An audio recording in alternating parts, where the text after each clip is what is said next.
क्या उत्पत्ति 1 का 26 और 3 का 22 में परमेश्वर स्वयं को बहुवचन में संदर्भित करता है? जय मसीह की दोस्तों, स्वागत है आपके अपने चैनल लॉर्ड्स अपोलोजेटिक्स पर। आज हम बाइबल के एक बहुत ही दिलचस्प और गहरे सवाल पर चर्चा करने जा रहे हैं। उत्पत्ति 1, 26 और 3, 22 में परमेश्वर स्वयं को हम और हम में से एक जैसे बहुवचन शब्दों में क्यों संदर्भित करते हैं? क्या इसका मतलब यह है कि बाइबल बहुदेववाद सिखाती है या इसका कोई और अर्थ है? आइए इसे गहराई से समझें। सबसे पहले उत्पत्ति 1 का 26 को देखें। तब परमेश्वर ने कहा, हम मनुष्य को अपने स्वरूप के अनुसार अपनी समानता में बनाएं और वे समुद्र की मछलियों, आकाश के पक्षियों और पशुओं पर प्रभुता करें। इसके बाद उत्पत्ति 3 का 22 को देखें।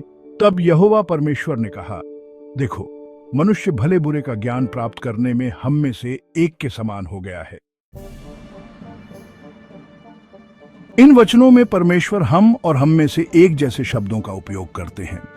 इससे 3 मुख्य प्रश्न उठते हैं। 1, क्या बाइबल बहुदेववाद सिखाती है? 2, क्या यह स्वर्गदूतों के साथ बातचीत हो रही है?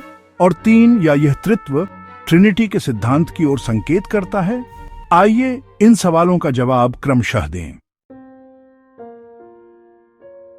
पहले सवाल की बात करें, क्या बाइबल बहुदेववाद सिखाती है?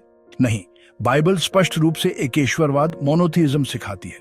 उदाहरण के लिए व्यवस्था विवरण 6 का 4 कहता है, यहोवा परमेश्वर ने स्वयं कहा कि केवल वही सच्चा परमेश्वर है। बहुदेववाद का विचार बाइबल के सिद्धांत के बिल्कुल विपरीत है। दूसरा सवाल, क्या परमेश्वर यहां स्वर्गदूतों से बात कर रहे हैं? इस पर विचार करें। बाइबल में स्वर्गदूतों को सृष्टि में भाग लेने का कोई संकेत नहीं मिलता। केवल परमेश्वर ने सृष्टि की। जैसा कि यूहन्ना 1 का 3 में कहा गया है, स्वर्गदूत स्वयं भी सृजित प्राणी हैं, वे सृष्टिकर्ता नहीं हैं। इसलिए यह व्याख्या सही नहीं हो सकती। अब तीसरे और सबसे महत्वपूर्ण सवाल पर आते हैं। क्या यह वचन त्रित्व ट्रिनिटी की ओर संकेत करते हैं? बिल्कुल। बहुवचन शब्दों का उपयोग परमेश्वर की त्रित्व में मौजूदगी को दर्शाता है। बाइबल सिखाती है कि परमेश्वर एक है, लेकिन 3 व्यक्तियों में प्रकट होता है, पिता, पुत्र, यीशु और पवित्र आत्मा।